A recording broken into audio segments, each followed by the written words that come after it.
किस तरह से देखभाल? हर क्षेत्र में। और जब तक रूहानी देखभाल नहीं होगी तब तक दूसरे क्षेत्र का भी, दूसरे एरिया में भी विकास नहीं हो पाएगा। तो आइए आज हम देखेंगे इफिसस की कलीसिया, पेरगमन, स्मरना की कलीसिया, पेरगमन और थुआतीरा की कलीसिया। ये 4 कलीसियाओं के बारे में देखेंगे जो प्रकाशित वाक्य इसके दूसरे अध्याय से संबंधित है। क्यों प्रभु जी इन कलीसियाओं को संदेश दे रहे हैं? क्यों दे रहे हैं? अगर हम गहराई से सोचें तो इन कलीसियाओं को इसलिए दे रहे हैं कि आज की जो प्रेजेंट कलीसियाएं हैं वे अपने आप को जांचें, परखें और जांच परख करके उसके वचन में दृढ़ होके अगर वो स्थितियां जो उस समय थी हमारे साथ, हमारे जीवन में, इस कलीसिया में है, तो हमें उसे से सीख लेना है और दूर करना है। क्यों?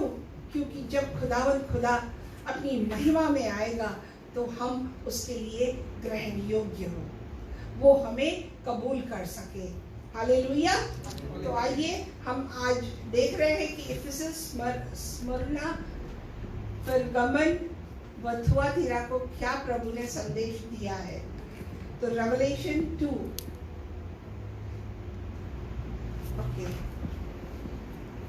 ये आप देख रहे हैं इफिसस की कलीसिया, इसके अवशेष है, ये खंडहर है, उसका कुछ भाग है क्योंकि इस पर कई अटैक्स हुए और टूटे और ये अभी तुर्की में है।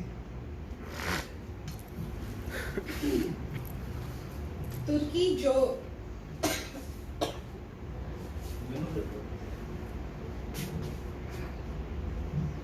जो अभी मुस्लिम कंट्री है, आप सब जानते हैं।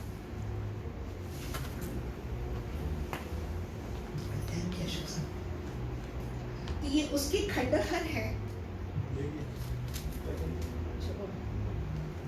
नेक्स्ट स्लाइड कर लीजिए प्लीज। आप देख रहे हैं कि यहाँ पर खुदा ने बहुत ही अद्भुत कार्य किया। हमने गए प्रचार में देखा था कि जो 2 कलीसियां, स्मरना और फिलाडेल्फिया, ये 2 जो कलीसियाएं थी ये प्रभु के सामने थी, बहुत अच्छी साबित हुई। उसमें भी कमी थी क्योंकि कोई भी परफेक्ट नहीं है कलीसिया, हर एक में कहीं ना कहीं किसी प्रकार का दोष है, परंतु परमपिता परमेश्वर ने किसी को एक दूसरे से तुलना नहीं की, कंपेयर नहीं किया। इफिसस की कलीसिया और इफिसस, नहीं वो पाक कलीसिया थी। इफिसस की कलीसिया और जो पेरगमन है ये इसमें थोड़ा थोड़ा दोष था, परंतु जो बाकी की 3 कलीसिया है उसमें दोष ही दोष था। तो आज जब हम ये पढ़ रहे हैं तो हमें भी इन बातों का ध्यान रखना है, अपने कानों को खोल के रखना है। तो हम देखते हैं कि यहाँ पर इफिसस में बहुत खुदा के खादम, खुदा के सेवक पौलुस ने, प्रेरित ने बहुत कार्य किया। वो इस शहर में होकर आया और अपनी रीति के अनुसार वो आराधनालयों में गया और यहूदियों के साथ उसने वाद विवाद किया, जिसका हमें लेख मिलता है प्रेरितों के काम 18 अध्याय उसके 19वें वचन में। और जब देखते हैं कि पौलुस ने प्रिस्किला और एक्विला को इफिसस में छोड़ दिया और जब वह परमेश्वर के पवित्र दिनों में से एक को मनाने के लिए यरूशलेम गया, तो अपुल्लोस नाम का एक प्रभावशाली वक्ता जो प्रचार करता था, प्रभु के बारे में बातें करता था, लोगों को समझाता था, वो वहां पर उस शहर में आया और उसने सही निडरता के साथ यहोवा की बातें बोलना शुरू किया। परंतु उसके साथ समस्या क्या थी? उसे यूहन्ना के बपतिस्मे के बारे में मालूम था, उसे यीशु के बारे में नहीं पता था, और जो उसको इन बातों के विषय में सिखाने का काम एक्विला और प्रिस्किला और उनके साथ जो उनके पति पत्नी थे उन लोगों ने यह सिखाया, इसको दृढ़ किया, जिसके विषय में प्रेरितों की किताब 24वें अध्याय के 26वें वचन में मिलता है। और अपुल्लोस ने यहूदियों को सार्वजनिक रूप से डिक्लेयर कर दिया, खारिज कर दिया, अनाउंस कर दिया कि पवित्र शास्त्र में दिखा करके कि यीशु ही मसीह है जिसका वे लोग इंतजार कर रहे हैं। और इसका वर्णन हमें प्रेरितों की किताब के इसी वचन के 28वें वचन में मिलता है। अगली बार जब पौलुस शहर में होकर के आया तो उसने पाया कि 12 लोग जुड़ गए और फिर ऐसे करते करते वहां पर अनेक आत्माएं खुदा की उपस्थिति में आई। और उसका वर्णन आप प्रेरितों के काम 19 के 1 से 7 में पढ़ सकते हैं।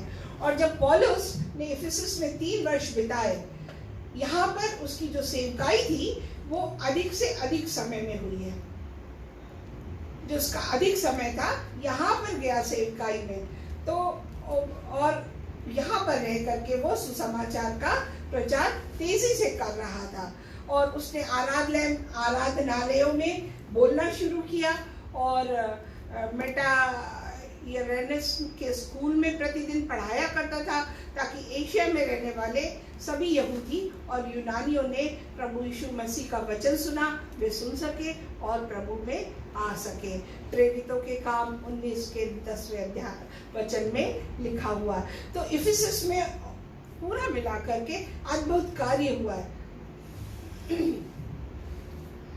और यहाँ पर परमेश्वर ने अद्भुत चमत्कार भी किए हैं। जब हम वचन कहते हैं कि परमेश्वर हमारा दूर और पास का खुदा है, जब हम आज यहाँ से प्रार्थना करते हैं तो वहाँ जिस जगह को होता है, अभी जैसे आपने देखा कि फेसबुक वालों के लिए प्रार्थना की गई, तो जब इनके लिए प्रार्थना होती है तो वो वचन वहाँ पर कार्यरत हो जाता है, एक्टिव हो जाता है, असरदार हो जाता है।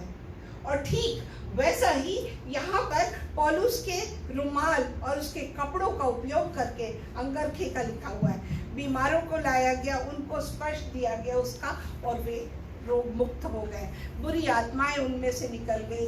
इसके प्रेरितों की किताब के 11वां अध्याय 12 वचन में लिखा है।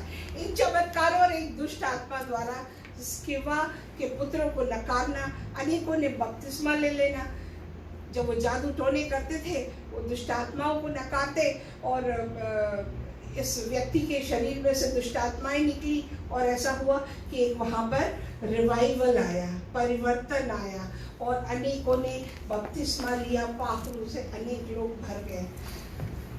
और जैसा बाइबल हमें समझाती है कि यह बात इफिसस के रहने वाले यहूदी और यूनानियों को मालूम हो गई और उन पर एक प्रकार का खौफ यहोवा आ गया, प्रभु का भय आ गया और यीशु के नाम की बढ़ाई हुई। बहुत लोगों ने विश्वास किया।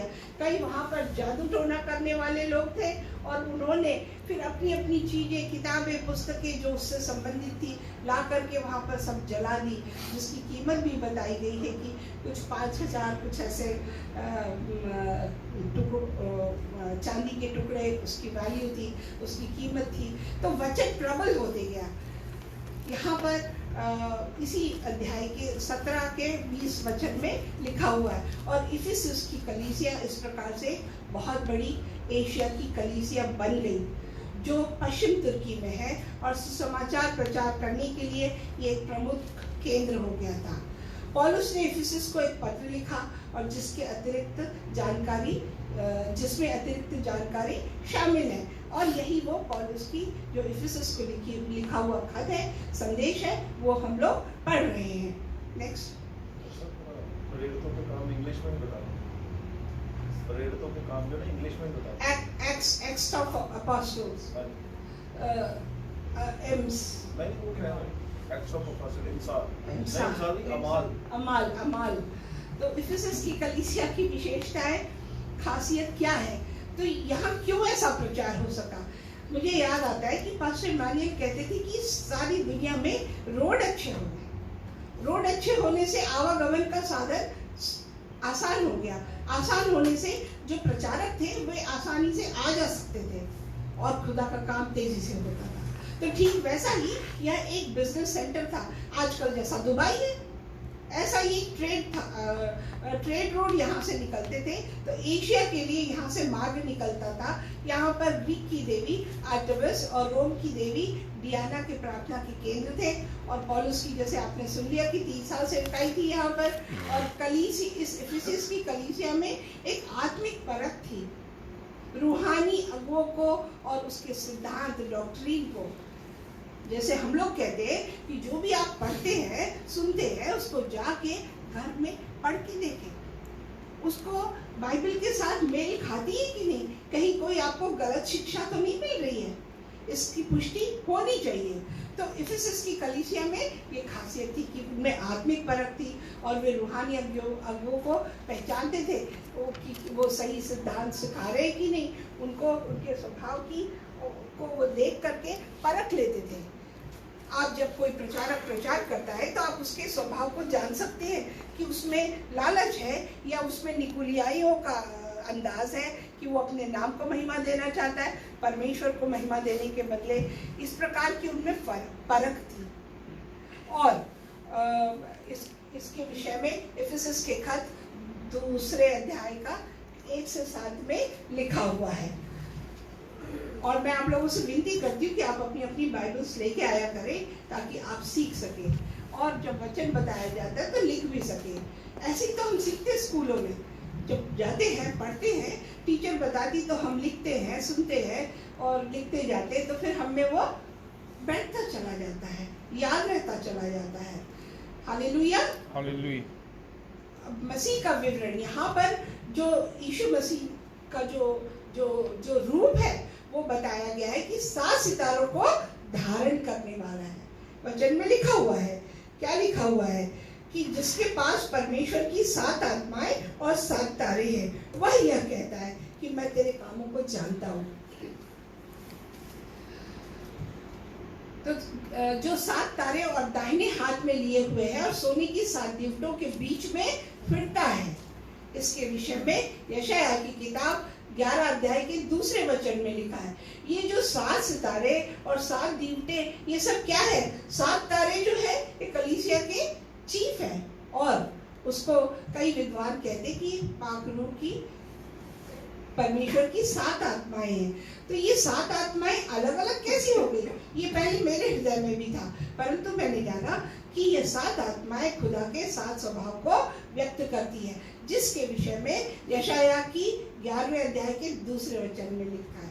और वह यह कहता है कि प्रकाशित 1 के 16 में आप पढ़ चुके हैं, जो मैं आपको एक बार फिर से बताना चाहती हूँ, कि वह अपने दाहिने हाथ में 7 तारे लिए हुए था और उसके मुख से तेज दुधारी तलवार निकलती थी।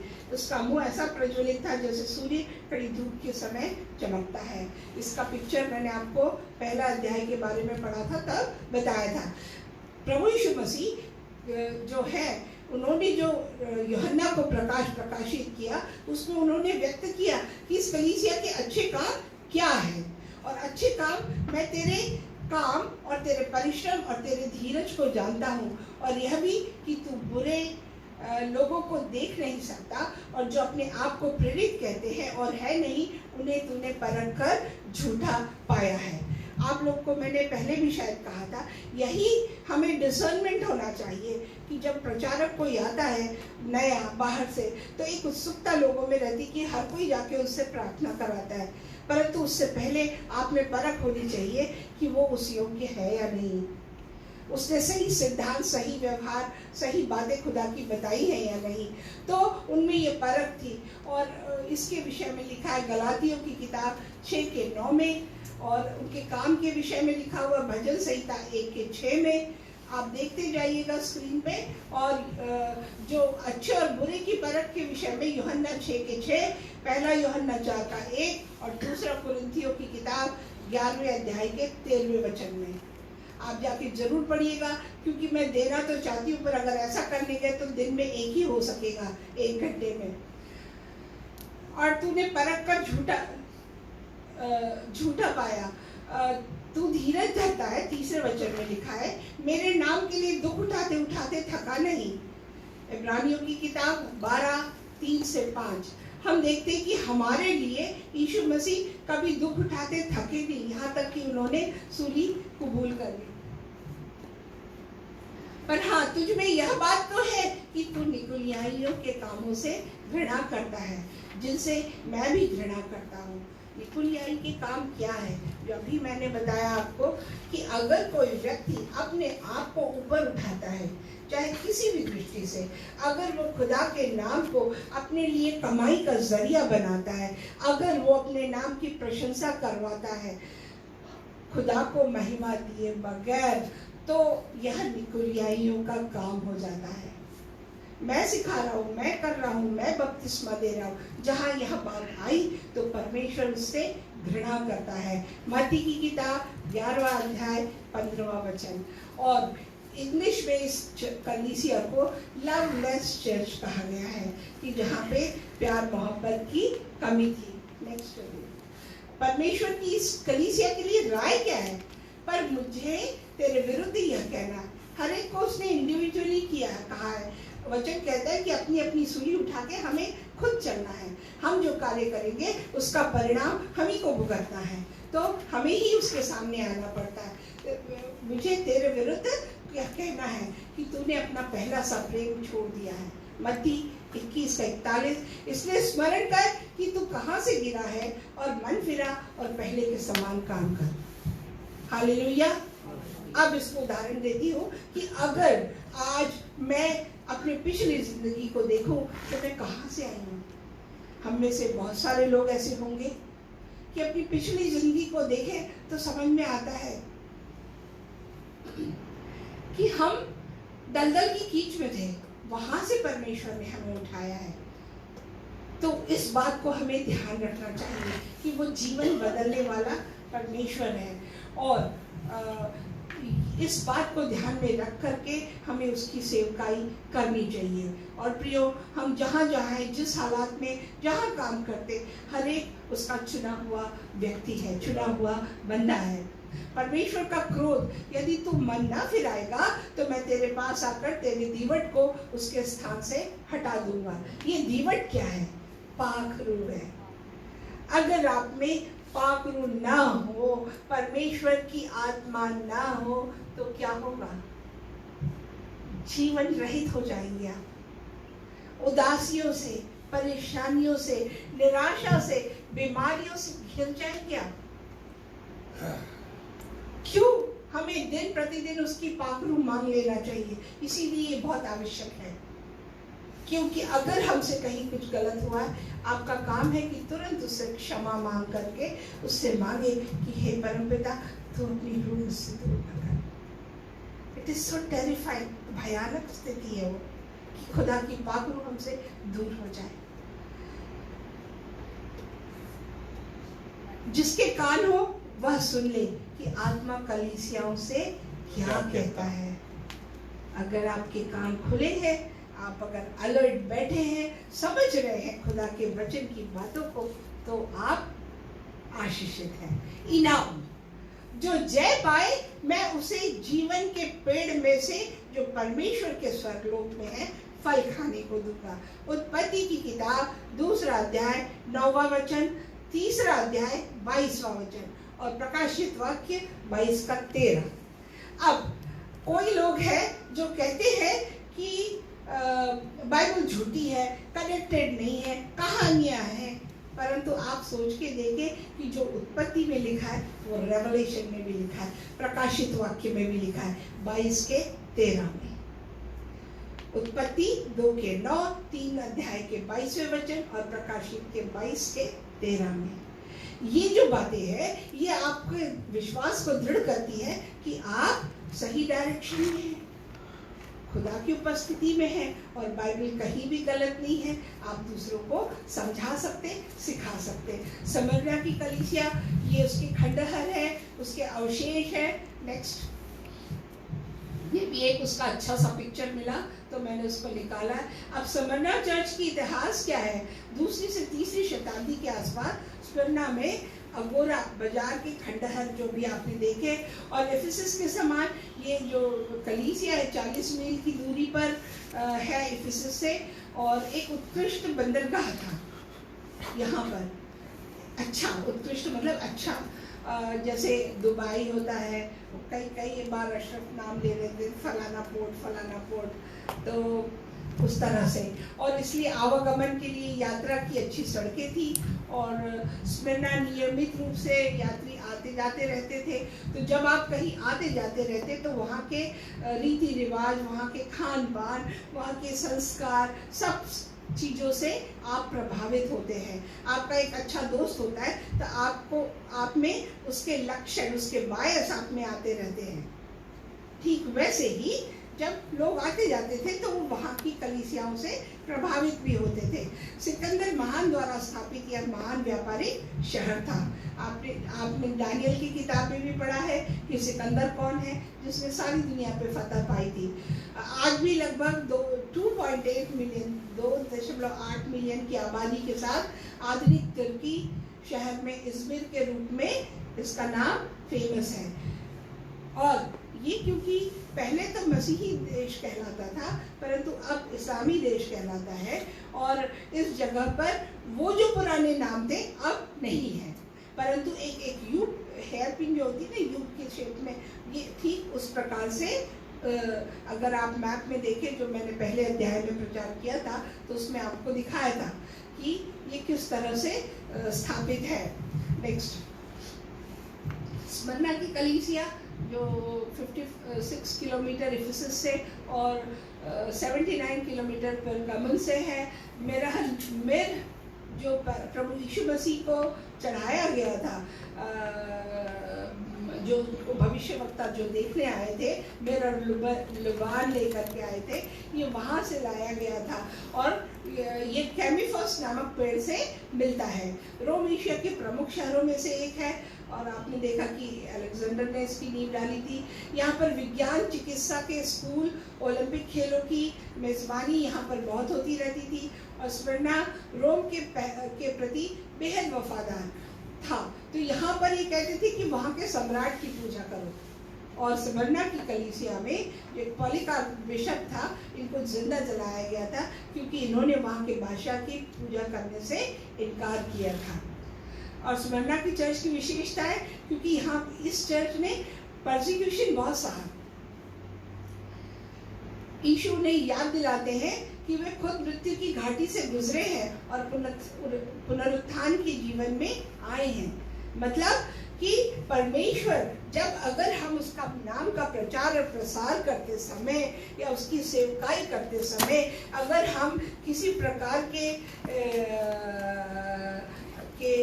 क्लेश में आ जाते हैं तो हमें उसके लिए तैयार रहना चाहिए। क्यों?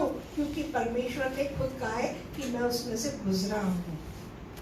और जो उनके काम व पीड़ा के लिए उन्होंने प्रशंसा की है, आपके द्वारा किया हुआ छोटे से छोटा काम उसके लिए बड़ा महत्वपूर्ण है, बहुत महत्वपूर्ण है। चाहे आपने एक कुर्सी सेट कर ली, एक वायर लगा दिया, एक ऑल्टर कवर लाके लगा दिया, खाना बना लिया, छोटे से छोटा शुक्रगुजारी ले आए, जो भी आप उसके लिए कार्य करेंगे उसके लिए महत्व है।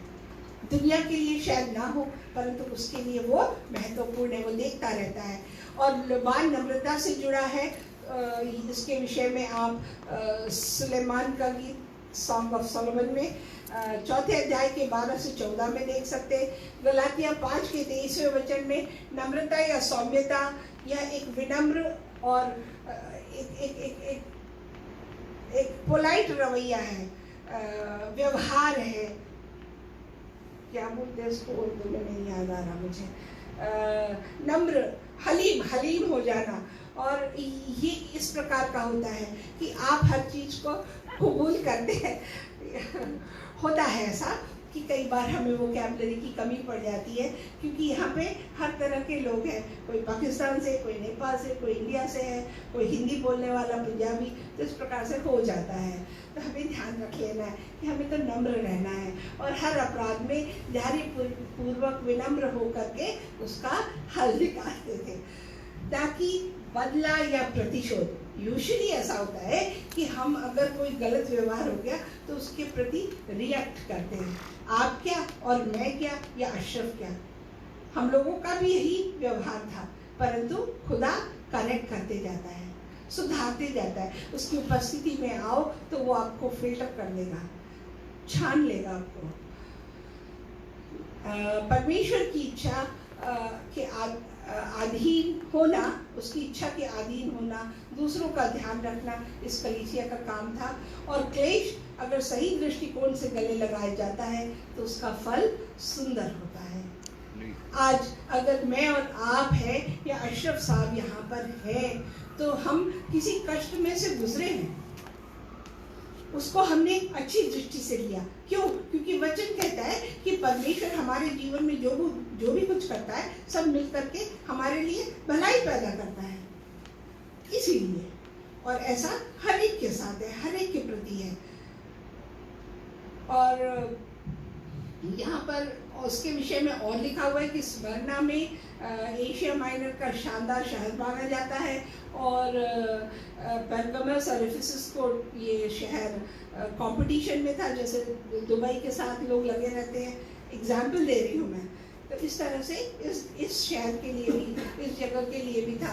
और आपको पता है कि यहाँ पर विज्ञान और चिकित्सा के केंद्र थे, और एक बड़ा थिएटर था जिसमें 20,000 दर्शक बैठ सकते थे। और यहाँ पर 23वीं सदी में वर्ष में टिबेरियस एंड उसकी माँ जूलिया के सम्मान में एक मंदिर बनाया गया था। ज्यूस और साइबेले के मंदिरों को जोड़ने वाली गोल्डन स्ट्रीट यहीं पर है। किसी भी प्राचीन शहर में सबसे अच्छी मानी जाती है ये। नेक्स्ट।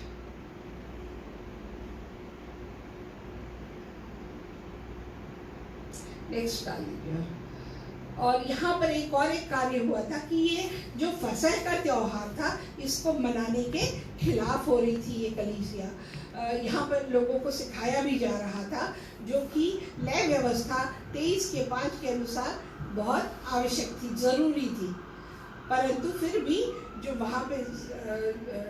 वहाँ के जो पॉलीकार्प और पोप एनीसेटस है, इन्होंने पूरे जीवन काल में जो यहाँ पे कार्य किया, उन्होंने और रोम के पोप विक्टर ने चर्चों से बात करके एक रूपता लाने के हिसाब से एशियाई चर्च में फसह के त्योहार को मनाने के बदले उसको ईस्टर के रूप में मनाने के लिए शुरुआत की। हालांकि ईस्टर एक कोई त्योहार परमेश्वर के लिए नहीं है, परमेश्वर के लिए नहीं है। परमेश्वर का फसह का त्योहार जो हम मनाते हैं कि उसके पुनरुत्थान के दिन के रूप में, वो है। ये आप हर ईस्टर केस में सुन लेते हैं, इस विषय में हम आगे नहीं जाएंगे। नेक्स्ट। और यीशु की प्रशंसा जो मैं प्रथम और अंतिम, हम प्रार्थना करते हैं, आदि है और अंत है, शुरुआत है और अंत है। एक सेकंड फिर से उसमें जाइए। जो मर गया था और अब जीवित हो गया, वह यह कहता है, फिर से प्रूव कर रहा है कि यूहन्ना को ये दर्शन मिला हुआ है। नेक्स्ट। अच्छे काम क्या है इस कलीसिया के? प्रभु क्या प्रशंसा कर रहे हैं? मैं तेरे क्लेश और दरिद्रता को जानता हूँ, परंतु तू धनी है। आज जब हम यीशु में हैं तो हम सब धनी हैं। जिस भी जगह काम करते, जितना भी हमें मिलता है, कैसे धनी है? वचन से धनी है, उसके रूह से भरे हैं, उसकी उपस्थिति में है, और वो हमारी हर आवश्यकता को पूरा करता है। और जो लोग अपने आप को यहूदी कहते हैं और है नहीं, पर शैतान की सभा है, उनकी निंदा को भी मैं जानता हूँ। जब आप उसकी उपस्थिति में रहते हैं तो कई बार क्रिटिसिज्म फेस करते हैं, आपकी आलोचना की जाती है। लूका की इंजिल 12वां अध्याय उसके 21वें वचन में लिखा है, जो दुख तुझको झेलने होंगे उनसे मत डर। प्रभु एनकरेज कर रहा है कि ये वाला समय आएगा। वो परमिशन दे रहा है कि ट्रायल्स एंड ट्रिबुलेशंस, क्लेश आपके जीवन में आएगा। रोमियो का अध्याय पत्री 2 अध्याय का 17 वचन, मत्ती का 10 का 22। क्योंकि देखो शैतान तुम में से कुछ को जेल खाने में डालने पर है। ये उस समय होता था, अब भी है। आपने देखा था पहले जो मैसेज दिया था उसने आग में जलाया जाता था। तो इस तरह से तुम करके जाओगे, ताकि तुमको क्लेश उठाना पड़ेगा। जिनके कान हो वह सुन ले, आत्मा कलीसियाओं से क्या कहता है। तो ये कलीसिया प्राण देने तक विश्वासी थी, आत्मिक रूप से धनी थी, क्लेश को सहन करने वाली और परखी गई थी। इस चर्च को परसिक्यूटेड चर्च यीशु नाम दिया गया है। आगे इसका हल क्या है, उपाय क्या है? परमेश्वर खुद बता रहे हैं। क्यों? क्योंकि उस वचन में लिखा है अपने नाम के निमित्त करता है, प्राण जाने तक विश्वास योग्य रहे। इनाम मैं तुझे जीवन का मुकुट दूंगा, जिसके विषय में याकूब की किताब पहले अध्याय इसके 12वें वचन में लिखा है। और जो जय पाए उसको दूसरी मृत्यु से हानि ना होगी। मतलब आपकी जीवन में नहीं जाना पड़ेगा। फिर गमन की कलीसिया, ये भी एक बिजनेस सेंटर था। नेक्स्ट, यहाँ के आप मंदिर का देख सकते हैं, इसमें कुछ बारीक कारीगरी की गई है जिसमें मूर्ति पूजा के विषय में है। नेक्स्ट, और ये जो शहर है ये भी जो यूपीन है तुर्की में, उससे लगा हुआ, मतलब एफिसस, पेरगमन, ये सब एक लाइन में आते हैं, जिसका मैप मैंने इस बार डाला नहीं है। और सर्जन गैलन नाम के दार्शनिक का यहाँ पे जन्म स्थान है। प्लूटार्क एक यूनानी इतिहासकार था, वो लेखक था। इस शहर में बड़ा पुस्तकालय है और इससे आप समझ सकते हैं कि यहाँ से किस प्रकार से यीशु के वचन का प्रचार प्रसार भी हुआ होगा। और पेरगमोस की महान वेदी पर जर्मन संग्रहालय में ये सब रखा हुआ है। वेदी का आधार दिग्गजों की एक जाति और ओलंपिक के मूर्ति पूजक देवताओं के बीच में युद्ध को दर्शाता। वहाँ के जो आपने देखा जो पिक्चर, उसमें इन सब चीज़ों का नक्काशीकार किया गया आर्ट वर्क है जो आप देख सकते हैं। और परमेश्वर को मूर्ति पूजा से घृणा है, आपको पता है। ज्यूस देवता, पगानों का देवता और इन सब दुनिया के सभी बातों का राजा माना जाता था। प्रकाशित वाक्य 2:13 में इसका लिखा हुआ। एंटिपास का यहाँ पर जो एक प्रेरित था, जो खुदा का वचन का प्रचार करता था, यहाँ पर उसका घात किया गया। और आपको मालूम है कि जब इसका घात किया गया था तो वहाँ पर परमेश्वर खड़े हो गए थे, क्योंकि वे अपने बच्चों को कष्टों में देख नहीं सकते। Hallelujah, hallelujah. और यहाँ पर एक थिएटर था, व्यावसायिक क्षेत्र है, लोग यहाँ पे आनंद मनाने आते थे। और ये जो आनंद मनाने की प्रक्रिया थी, इसमें वे गुमराह होते चले गए। आपको पता है आज दुबई में सुनते हैं हम लोग, कई ट्रेड सेंटर्स हैं, इंडोनेशिया में बाली करके जगह है, ऐसे बहुत, थाईलैंड में हम सुनते हैं। आते हैं लोग वहाँ पे घूमने आने के साथ साथ आनंद लेने के लिए वे कई ऐसे कार्य कर जाते हैं जो खुदा को प्रिय नहीं है, और फिर वे अपने उद्देश्य से, अपने फोकस से, यीशु मसीह से भटक जाते हैं। और इस बात को लेकर के अपने विश्वास में हमें दृढ़ रहना है। अंतिपास को कैसे मारा गया था? पीतल के बैल में रख करके उसको जिंदा जलाया गया था। प्रकाशित वाक्य 2:13 में लिखा हुआ है। प्रकाशित वाक्य 2:14 और 15 में भी लिखा हुआ है। Next slide please. और पेरगमन की कलीसिया, अब इसको मैं छोड़ देती हूँ। नेक्स्ट, यहाँ पे कई मंदिर थे, मूर्तियाँ, और परमेश्वर इससे नफरत करते थे। एसके लेपियोस चंगाई का परमेश्वर कहलाता था। मेडिकल कॉलेज था, दवाइयाँ जो थी वो अंधविश्वास से जुड़ी हुई थी। और जो मैंने आपको लास्ट टाइम भी बताया था कि हर दवाई के दुकानों में एक ऐसा आशा रहता है और उसमें सांप लपेटा हुआ दिखाते हैं। तो ये दवाई जब देते थे वहाँ के लोग, तो ज़मीन पे मूर्तियों के सामने लौटते थे जहाँ सांप आते थे, और वो सांप के बीच में लौट करके फिर वो इलाज करते थे, जो सब रॉन्ग प्रैक्टिसेस थी। परमेश्वर को वो पसंद नहीं था। नेक्स्ट, यीशु मसीह की प्रशंसा। पेरगमन की कलीसिया को दूत को यह लिख कि जिसके पास दुधारी और तेज तलवार है, वो यह कहता है, यशाया 49 का 2। हम कहते हैं कि खुदा का वचन दुधारी तलवार है जो दिलों और गुर्दों को काटता है। तो यह वो वचन है, ये खुदा है जो हम जैसे लोगों को जब वो प्यार करता है तो वो हमें काट छाट करता अपने वचन के द्वारा, और वो यही काम वहाँ इस कलीसिया के प्रति कर रहा है। उसके अच्छे काम क्या है? मैं जानता हूँ कि तू वहाँ रहता है जहाँ शैतान का सिंहासन है, तो मेरे नाम पर स्थिर रहता है और मुझ पर विश्वास करने से उन दिनों में भी पीछे नहीं हटा जिनमें मेरा विश्वास योग साक्षी अंतिपास तुम्हारे बीच उस स्थान पर घात किया गया जहाँ शैतान रहता है। इसके विषय में पहले कुरिन्थियों 10वें अध्याय के 20वें वचन में और 6वें अध्याय के 13वां में भी लिखा हुआ है। ये शैतान कौन है? ये भाई भाई में लड़ाई लगवाने वाला, यीशु की तरफ से हमें भटकाने वाला, कलीसियाओं को तोड़ने वाला, निकुलियाइयों के काम करने वाला ऐसा शैतान का सिंहासन, और ये रोम से ही आने वाला था। नेक्स्ट लीजिएगा प्लीज। नहीं जा रहा?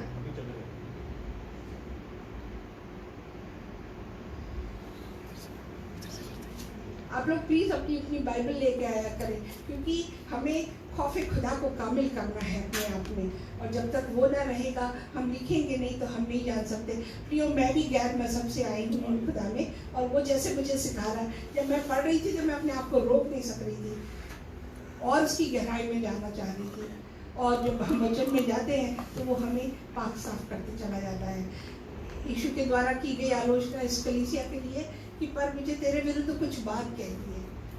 आज अपने बच्चों से गलती हो जाती तो हम इसके पास जाके उसको बताते सिखाते हैं कि देखो तुमसे ये गलती हो रही। परमेश्वर भी उसने जगत से तो इतना प्यार किया कि अपना इकलौता पुत्र दे दिया, तो वही वो कार्य यहाँ पे कर रहा है कि तुझसे कुछ बातें कहनी, विरुद्ध कुछ बातें कहनी, क्योंकि तेरे यहाँ कुछ ऐसे लोग हैं जो बिलाम की शिक्षा को मानते, जिसके विषय में गिनती की किताब 31 अध्याय 16वें वचन में लिखा है, जिसने बलाक को इजराइलियों के आगे ठोकर का कारण रखना सिखाया, मूर्ति पूजा को इसने एनकरेज किया और श्राप देने कहा इजराइलियों को, परंतु उसने वैसा नहीं किया था, जिसके कारण बलाक को इजराइलियों के आगे ठोकर का कारण रखना सिखाया, मूर्तियों पर चढ़ाई गई वस्तुएं खाई गई, व्याभिचार किए गए। प्रेरितों के काम 15 अध्याय 29 में लिखा हुआ है कि ये व्याभिचार किस प्रकार का है। वैसे ही तेरे यहाँ कुछ ऐसे हैं जो निकलियाइयों की शिक्षा को मानते हैं, और ये चर्च को इंग्लिश में कॉम्प्रोमाइजिंग चर्च। ओके, कोई बात नहीं, वचन कहता है कि हर कोई ऑल्टर पे ना आए, हर कोई कोयर में ना खड़ा हो। क्यों? क्योंकि पहले उसको परखो कि वो फेथफुल है कि नहीं, सिंसियर है कि नहीं। परंतु कई बार ऐसा हो जाता है वो उसको बुरा लग जाएगा, कलीसिया से चला जाएगा, महत्व दे दो। ऐसा नहीं होना चाहिए। आपकी रूह खुदा के लिए, उसके वचन के लिए प्यासी होनी चाहिए। उसका एक तरीका है, वो चाहता है। कई बार लोग कह जाते हैं कि नहीं रूह से होता है, परंतु ऐसा नहीं है। खुदा की रूह भी एक ऑर्डर में काम करती है, क्योंकि वो जानती है कि वो परमपिता परमेश्वर के लिए कार्य कर रही है। हल क्या है? अतः मन फिरा, नहीं तो मैं तेरे पास शीघ्र ही आकर अपने मुख की तलवार से उनके साथ लड़ूंगा। मुख की तलवार मतलब वचन से। दूसरा थिस्सलुनीकियों 2 अध्याय का 8वां वचन।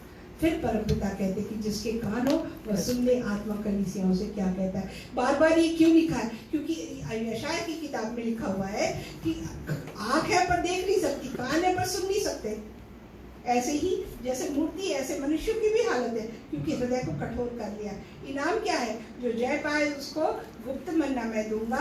निर्गमन 16 के 33 वचन में, 31 अध्याय और 33 से 34 वचन में लिखा है। यूहन्ना के 6 के 49 से 51 में, और तुझे एक श्वेत पत्थर भी दूंगा। यशायाह 56 के 5, 62 के 2 और 65 के 15वें वचन में लिखा है। और उस पत्थर का एक नाम लिखा हुआ होगा। आप लोगों ने सुना व्हाइट थ्रोन जजमेंट। आपको एक खंबे के रूप में वहाँ पर परमपिता एस्टैब्लिश करेंगे। प्रकाशित वाक्य 3:12, और जिसे उसके पाने वाले के सिवाय और कोई न जानेगा, कोई उस नाम को नहीं जानेगा। थियोथरा इसकी एक अवशेष है। और नेक्स्ट ये भी थुआतिरा का शहर एशिया के रोमन प्रांत लीबिया के उत्तरी भाग में स्थित है, और परगामन और सर्दिस से 61 और 51 किलोमीटर की दूरी पर है। यह भी एक व्यापारिक क्षेत्र था, और यहाँ से सड़कें बहुत अच्छी गई। मूर्ति पूजा यहाँ पर अपोलो ज्यूस के पुत्र की होती थी, जो खुदा को बहुत नफरत थी। आपने प्रेरितों की किताब में लीडिया के बारे में पढ़ा है, जो कपड़ों को रंगने का कार्य करती थी, उसका पेशा था वो। और यहाँ पर मील का व्यापार का केंद्र था, कपड़े की रंगाई का कार्य होता था यहाँ पर। और पौलुस थुआतिरा में ही लुदिया से मिले और वहाँ चर्च शुरू किया। प्रेरितों के काम 16 अध्याय के 14वां वचन में। यीशु की प्रशंसा क्या है यहाँ पर? यीशु थुआतिरा की कलीसिया के दूत को यह लिख कि परमेश्वर का पुत्र, जिसकी आंखें आग की ज्वाला के समान है और उसके पांव उत्तम पीतल के समान है, वह यह कहता है कि हृदय और मन को परखने वाला। इसके वचन ये लिखे हुए हैं, अगर आप लिख सकते हैं तो देख लीजिए फास्ट, और नहीं तो नेक्स्ट स्लाइड में या तो फेसबुक पे आप देख लीजिएगा इसकी स्लाइड को। नेक्स्ट लीजिएगा प्लीज। और ये इसके विषय में लिखा हो कि भ्रष्ट कलीसिया थी, क्योंकि मूर्ति पूजा, और परमपिता परमेश्वर को मूर्ति पूजा से सख्त नफरत है। वो एक समय तक आपके बुरे व्यवहार को सहन करेगा, परंतु अगर आप उसके क्रोध की सीमा के बाहर हो गया तो उसका क्रोध जाहिर होगा। आप जब जानते हैं कि वो आग की ज्वाला के समान, उसके सामने कोई स्थिर नहीं रह सकता। अगर उसके खादमों के प्रति अगर कोई गलत कार्य करेगा तो वो उसे भी सहन नहीं करता। जो उसके अगेंस्ट करेगा उसके ऊपर वो अपनी अग्नि की आंखें आग की ज्वाला को गिराएगा। नेक्स्ट लीजिएगा प्लीज। फिर से एक बार वापस जाइए। प्रभु का क्रोध, पर मुझे तेरे विरुद्ध ये कहना है कि तू उस इज़राइल को रहने देता है और अपने आप को भविष्यवक्तिन कहती है और मेरे दासों को व्यभिचार करने, मूर्तियों के आगे चढ़ाई गई वस्तुएं खाना खिलाकर बरमाती है। मैंने उसको मन फिराने की अवसर दिया, परंतु वह अपने व्यभिचार में मन फिराना नहीं चाहती। देख, मैं उसे रोगशैया पर डालता हूँ। अलर्ट हो जाए, सुन लीजिए। अगर किसी प्रकार के ऐसे काम होते हैं तो कौन कहता है कि परमेश्वर माफ़ करेगा? वो आपको उस स्थिति से उठाएगा, परंतु अगर आपने गुनाह किया है तो उसका कॉन्सिक्वेंसेस आप फेस करेंगे। और जो उसके साथ व्यभिचार करते हैं, यदि वे भी उसके से कामों में मन न फिराएंगे तो मैं उन्हें क्लेश में डालूंगा, मैं उनके बच्चों को मार डालूंगा। तब सब कलीसियाएं जान लेंगी कि हृदय और मन का परखने वाला उससे कुछ नहीं छूट सकता। चाहे आप पाताल में चले जाए, आकाश में चले जाए, पानी में चले जाए, अंधेरे में छुप जाए, परंतु अब हम लोग गीत गाते हैं, तेरी आत्मा से भागकर मैं कहाँ जाऊँ। यही स्थिति है कि उससे कुछ भी छुप नहीं सकता। तो हमें खुदाई खौफे यहोवा हमें समझ लेना चाहिए, धारण करना चाहिए, ताकि हम उसके सामने कामिल हो सके। अनुसार परखने वाला मैं ही हूँ और मैं तुम में से हर एक को उसके कामों के अनुसार बदला दूंगा। पर तुम थुआतिरा के बाकी लोगों से जितने शिक्षा को नहीं मानते, उन बातों को जिन्हें शैतान की गहरी बात कहते नहीं जानते, यह कहता हूँ कि मैं तुम पर और बोझ न डालूंगा। नेक्स्ट लीजिएगा प्लीज। इनाम पर हाँ, जो तुम्हारे पास है उसको मेरे आने तक थामे रहो। प्रकाशित वाक्य 2:11। जो जय पाए, मेरे कामों के अनुसार अंत तक करता रहे, मैं उसे जाति जाति के लोगों पर अधिकार दूंगा। यूहन्ना की इंजिल 6वें अध्याय उसके 29वें वचन में लिखा है। मत्ती में लिखा है 19वें अध्याय के 28वें वचन में। उसने कहा है कि जो खुदा के वचन में है, उसकी सेवकाई करते हैं, उसमें आगे हैं, वो क्या करेंगे? वे परमेश्वर के साथ बैठ करके न्याय करेंगे। बड़ी बात है, ये आसान ओहदा नहीं मिला है। और यह लोहे का राजदंड लिए हुए उन पर राज करेगा। जिस प्रकार कुम्हार के मिट्टी के बर्तन को चकनाचूर कर देता है, हो जाते हैं, मैंने भी ऐसा ही अधिकार अपने पिता से पाया है।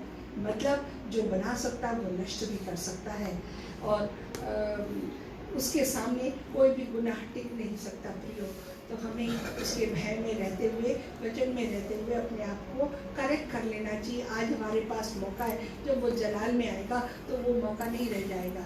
और मैं उसे भोर का तारा दूंगा, जिसके विषय में दूसरे पत्रस की किताब 1 अध्याय के 19वें वचन में लिखा है। और सॉरी, उसमें रेल आ गया, रेवलेशन है वो 22वें अध्याय के 16वें वचन में लिखा है। और जिसके कान हो वह सुन ले कि आत्मा कलीसियाओं से क्या कहता है। ये सिर्फ उस समय की कलीसियाओं के लिए नहीं है प्रियो, ये आज की कलीसिया के लिए भी है। और हमें इससे सीखना है कि हमें किस तरह से रहना है। हिंदी लैंग्वेज कॉन्ग्रीगेशन में क्या कमी है, इसको हमें निरीक्षण करना, जांचना है और उन कमियों को दूर करना है, ताकि जब परमपिता परमेश्वर हमारे जलाल में, अपने जलाल में आए तो हम उसके लिए ग्रहण योग्य हो। आइए हम अपनी आंखों को बंद करेंगे, प्लीज खड़े हो जाएं। धन्यवाद देती हूँ प्यारे पिता कि परमपिता परमेश्वर मुझ जैसे छोटे इंसान को आपने अपने नाम के प्रति इस्तेमाल किया है। प्यारे पिता जी, परमपिता हम अपने आप को आपके सामने समर्पित करते हैं। हमारे गुनाहों को कलीसियाई रूप से मैं कहती हूँ प्यारे पिता कि जो नहीं है आपको पसंद, परमपिता इस कलीसिया से बाहर निकाल दें।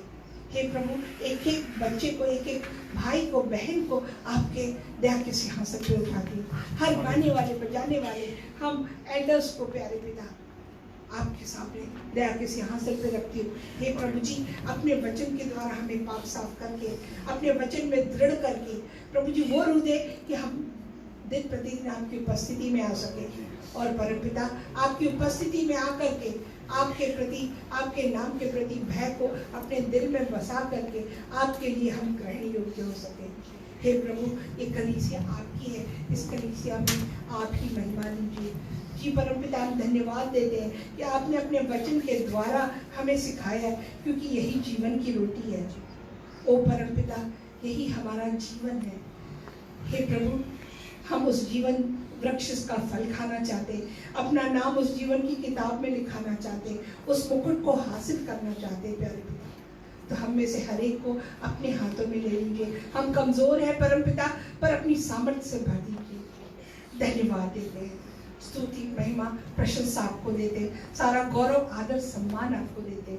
उस प्रार्थना को आपके प्यारे बेटे यीशु मसीह के मीठे पवित्र नाम और सामर्थी नाम से मांगते और पा लेते हैं।